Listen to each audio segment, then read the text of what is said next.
भारत को कच्चे काजू और कोको उत्पादन तथा प्रसंस्करण में आत्मनिर्भर बनाने और निर्यात प्रतिस्पर्धा में वृद्धि करने तथा वर्ष 2030 तक भारतीय काजू और भारतीय कोको को प्रीमियम वैश्विक ब्रांड के रूप में बदलने के लिए भारतीय काजू और कोको के लिए समर्पित कार्यक्रम का प्रस्ताव किया जाता है। चंदन की लकड़ी भारत की सामाजिक और सांस्कृतिक विरासत से घनिष्ठता से जुड़ी हुई है। भारतीय चंदन लकड़ी के परितंत्र की गरिमा को पुनर्स्थापित करने हेतु इसके विशेष रूप से उत्पादन और कटाई उपरांत प्रसंस्करण को प्रोत्साहित करने के लिए हमारी सरकार राज्य सरकारों के साथ मिलकर काम करेगी।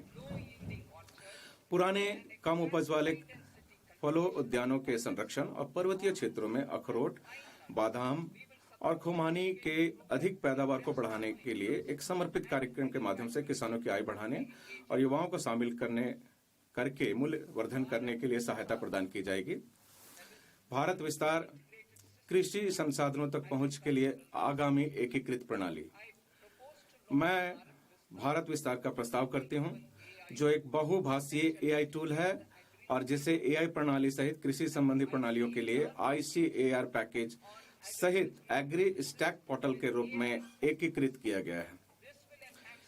इससे कृषि उत्पादकता में वृद्धि होगी, किसानों को उचित निर्णय लेने में सक्षम बनाएगा और अनुकूल परामर्शी सहायता प्रदान करते हुए जोखिम को कम करेगा।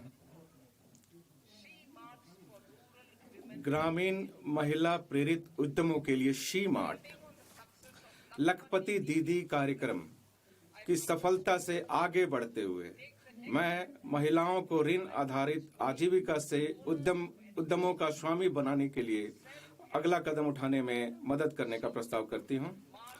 संवर्धित और नवाचार वित्त पोषित लिखतों के माध्यम से क्लस्टर स्तरीय संघों के भीतर सामुदायिक स्वामित्व वाले खुदरा आउटलेट के रूप में स्व सहायता उद्यम शी मार्ट स्थापित किए जाएंगे।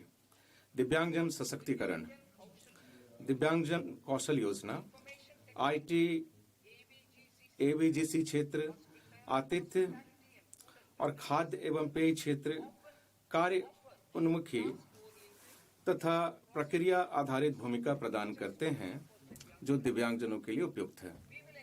हम प्रत्येक दिव्यांग समूहों के लिए उद्योग संगत और अनुकूल विशिष्ट प्रशिक्षण के माध्यम से सम्मानजनक आजीविका के अवसर सुनिश्चित करेंगे।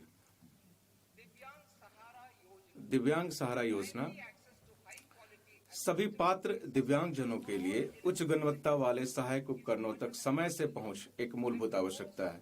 मैं पहला सहायक उपकरणों का उत्पादन बढ़ाने, अनुसंधान और विकास तथा AI एकीकरण में निवेश के लिए भारतीय कृत्रिम अंग निर्माण निगम ALIMCO को सहायता उपलब्ध कराने, दूसरा PM दिव्यासा केंद्रों को मजबूत करने और आधुनिक रिटेल स्टाइल केंद्रों के रूप में सहायक प्रौद्योगिकी मार्ट की स्थापना में सहायता का प्रस्ताव करती हूं, जहां दिव्यांगजन और वरिष्ठ नागरिक सहायक उत्पादों को देख, परख और खरीद सकें। मानसिक स्वास्थ्य और ट्रॉमा केयर के लिए हमारी वचनबद्धता की पुनः पुष्टि। उत्तर भारत में मानसिक स्वास्थ्य के लिए कोई राष्ट्रीय संस्थान नहीं है, इसलिए हम निमहांस 2 की स्थापना करेंगे और रांची तथा तेजपुर में राष्ट्रीय मानसिक स्वास्थ्य संस्थानों का क्षेत्रीय शीर्ष संस्थानों के रूप में उन्नयन भी करेंगे। आपातकालीन स्थिति में परिवारों, विशेष रूप से गरीब और कमजोर लोगों को अप्रत्याशित व्यय का सामना करना पड़ता है। हम 50% जिला अस्पतालों में आपातकालीन और ट्रॉमा केयर केंद्रों की स्थापना करके इन क्षमताओं को सुदृढ़ करेंगे और उन्हें बढ़ाएंगे।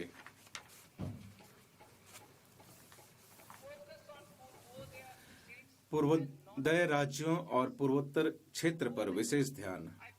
पूर्वोदय, मैं दुर्गापुर में बेहतर संपर्क लोड के साथ एकीकृत पूर्वी तट औद्योगिक कॉरिडोर के विकास, 5 पूर्वोदय राज्यों में 5 पर्यटन स्थलों के निर्माण और 4000 ई-बसों के प्रावधान का प्रस्ताव करती हूं। पूर्वोत्तर क्षेत्र में बौद्ध स्थल, पूर्वोत्तर क्षेत्र थेरावड़ा और महायान वज्रयान परंपराओं का सभ्यता संगम है। मैं अरुणाचल प्रदेश, सिक्किम, असम, मणिपुर, मिजोरम और त्रिपुरा में बौद्ध सर्किट के विकास हेतु एक योजना शुरू करने का प्रस्ताव करती हूं। इस स्कीम में मंदिरों और मठों का संरक्षण, तीर्थस्थल भाषांतरण केंद्र, संपर्क एवं तीर्थयात्रियों की सुविधाएं शामिल होंगी। 16वां वित्त आयोग। 16वें वित्त आयोग ने दिनांक 17 नवंबर 2025 को अपनी रिपोर्ट राष्ट्रपति को प्रस्तुत की। संविधान के अनुच्छेद 281 के अंतर्गत दिए गए अध्यादेश के अनुसार सरकार ने आयोग की सिफारिशों पर की गई कार्रवाई की रिपोर्ट पर स्पष्टीकरण ज्ञापन के साथ यह रिपोर्ट संसद में रखेगी। सरकार ने, माननीय अध्यक्ष महोदय, इस सत्र की शुरुआत के साथ आप उसकी अनुमति देंगे, मैं उम्मीद करती हूँ। सरकार ने 41% की दर पर अंतरण के ऊर्ध्व हिस्से को बनाए रखने संबंधी आयोग की सिफारिश को स्वीकार कर लिया है। आयोग की सिफारिश के अनुसार मैंने वित्त आयोग अनुदानों के रूप में वित्त वर्ष 2026-27 के लिए राज्यों को 1.4 लाख करोड़ का प्रावधान किया है। इसमें ग्रामीण और शहरी स्थानीय निकाय और आपदा प्रबंधन अनुदान शामिल हैं। राजकोषीय समीकरण। सरकार सामाजिक आवश्यकताओं पर समझौता किए बिना लगातार हमारी राजकोषीय वचनबद्धताओं को पूरा करती रही है। राजकोषीय प्रबंधन के स्वीकार्य मानकों को पूरा करने के लिए बजट 2025-26 में मैंने संकेत दिया था कि केंद्र सरकार वर्ष 2030-31 तक 50 में, जिसमें ±1% के ऋण से जीडीपी अनुपात तक पहुंचने का लक्ष्य रखेगी। इसके अनुरूप ऋण से जीडीपी अनुपात संशोधित अनुमान 2025-26 में जीडीपी के 56.1% की तुलना में बजट अनुमान 2026-27 में जीडीपी के 55.6% रहने का अनुमान है। गिरता हुआ ऋण से जीडीपी अनुपात धीरे धीरे ब्याज भुगतान पर व्यय को कम करके प्राथमिक क्षेत्र के व्यय के लिए संसाधनों को मुक्त करेगा। ऋण लक्ष्य के लिए एक मुख्य प्रचालनात्मक लिखित राजकोषीय घाटा है। मैं इस गरिमामयी सदन को हर्ष के साथ यह सूचित करती हूं कि मैंने 2025-26 तक जीडीपी के 4.5% से नीचे राजकोषीय घाटे को कम करने के लिए वित्त वर्ष 2021-22 में की गई अपनी वचनबद्धता को पूरा किया है। संशोधित अनुमान 2025-26 में राजकोषीय घाटे का अनुमान जीडीपी के 4.4% रहने का अनुमान है, जो 2025-26 के बजट अनुमान के बराबर है। आपके मोबाइल पर तुरंत आएगी ब्रेकिंग न्यूज।